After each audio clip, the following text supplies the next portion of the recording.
Hey guys, what is going on? This is Travis P11. I'd like to welcome you back to the channel. If you're watching this video, it is July 4th. If you're a patron of mine, you guys get to see it a little bit early, so happy Independence Day, everybody. March 23rd of 2018, that was the last time that I did a pocket dump for you, and we're going to go ahead and do another one just to show you what I carry. My philosophy behind it is to kind of slim down a little bit and to go with items that are a little bit lighter, a little bit less bulky. That's pretty much what I've been doing.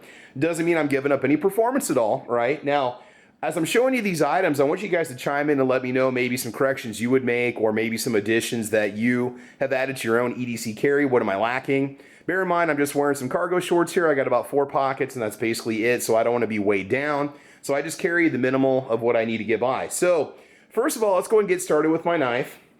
This is a Kershaw designed by Emerson CQC6K. It's a $40 knife. Now, this is a smaller version of the one that Daniel Pfeiffer gave me many years ago. And the reason why I went with the smaller one is because this blade is actually below the legal limit for a concealed knife in Nebraska. So if you've got a knife with a blade that's over a certain kind of length, you can get a concealed weapons charge for it. This is a clip knife. You can see it at all times. The blade is 3.25 inches, which should keep me in coordinates with Nebraska law. Now, open carry, I think you can open carry just about any kind of knife in Nebraska, but I generally don't unless I'm out camping or hiking. Man, it's been a great knife. I mean, it opens up everything. I do have to frequently sharpen it. I can't tell you what the blade material is. Maybe I'll put a link to the video for this knife at the end of it. What's really cool about it is the Emerson wave deployment system. So as you're pulling it out, this part right here will catch on the back of your pocket, and the knife basically opens itself as you pull it out of your pocket. So it's not automatic, it's not spring-loaded, but just pulling on it makes it flick open, which is really cool. You've also got this little kind of knob up on the top here. You can also use that to open up the knife if you want to. So it's been a great knife. I haven't had any rusting issues with it. Once in a great while, I might just kind of put a light coat of oil on it and then just, wipe it off so it has a preservative, but it's held up really well. So that is my little EDC knife. Okay, moving on. Firearm, let's just go right to it. My Ruger LCP Max 380, I'm not going to take it out of the holster because it is being carried, right? 10+1 with the holster, well, with the little sticky holster, pocket holster, it weighs a scant 14 ounces, 14.5 ounces. Other than not being able to carry in certain places, I can carry this basically anywhere. Pocket carry, you don't even know I have it on me. I absolutely love it. Basically gives me an excuse, to not carry. Now, I do normally carry a 6-hour P365 as my primary concealed carry, but this one works great in basketball shorts or whatever. It's just a nice lightweight pistol. It's a little hard to shoot accurately, but within 10, 15 yards, I can get it, to a cluster that I need. Check out the videos on that too. Car keys, what do you guys add to your car keys? Do you use those little like switchblade style key holders? What do you guys do? Just got my security alarm stuff. I've got my mailbox key, car keys, and that's it. So let me know, what do you guys put on your car keys that's maybe kind of useful or kind of handy that I don't have here? I have seen little keys that have a knife that pop out of them. So if there's something that would maybe be a little bit better, please let me know. Now, since I'm only limited to 10+1 of 380 Federal Punch, I do sometimes carry a second mag depending on where I'm going. This fits in a 5th pocket or just fits in my other pocket pretty easily. This is just another 10-round mag. Nice thing about this is you can get these off of eBay. Pretty inexpensive. The gun only comes with one, which is a bit ridiculous for what you actually pay for it or what I paid for it brand new, but that's just how Ruger rolls. Flashlight, I've got a ThruNite TI2. This thing is absolutely tiny, 120 lumens. It'll throw that beam for 120 feet. There we go. All you have to do is just twist it to turn it on.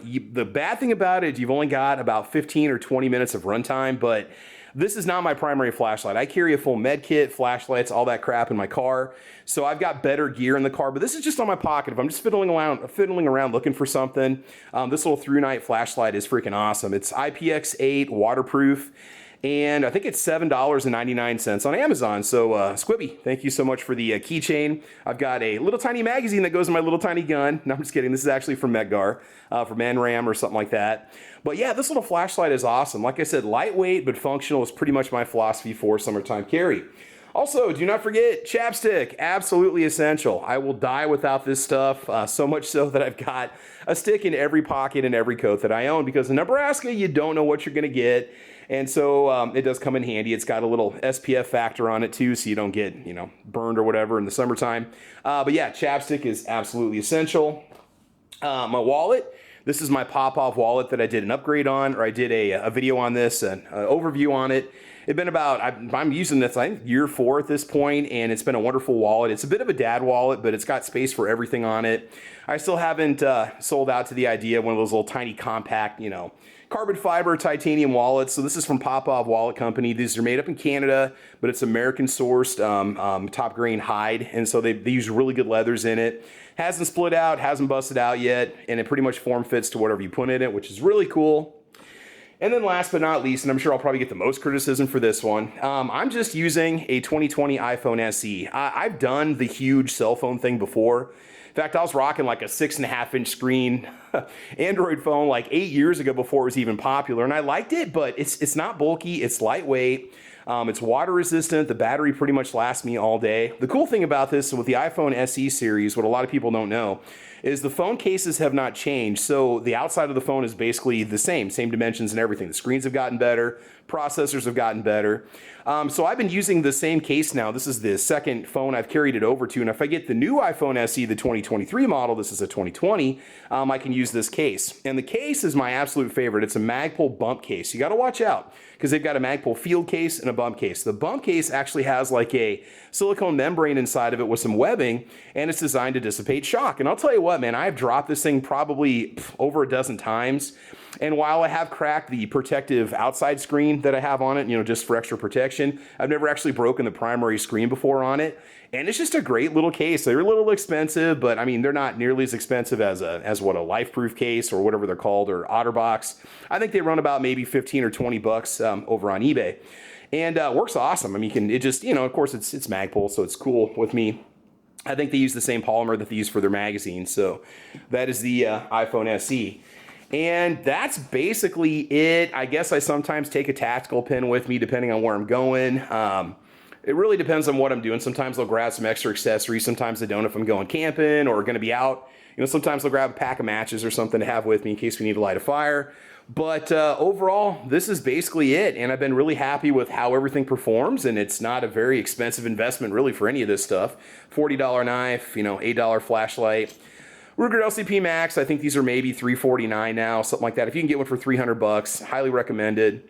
Again, chapstick, inexpensive. The wallet's a little pricey, but it's held up really well and it looks good and it just works really well. So that is pretty much it. And then just always rocking a ball cap like most Nebraskans do. This is pretty much our cowboy hat. So yeah, that's basically what I do for my EDC pocket carry stuff in the summertime.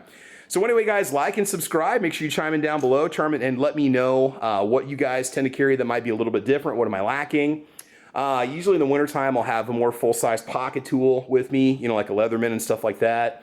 But this is what we do. So anyway, guys, this is Travis P11. Thanks for watching. Like and subscribe. I want you guys to have fun. I want you to be safe. And as you know, we will talk to you soon. All right, guys, take care and have a great one. Okay, bye-bye.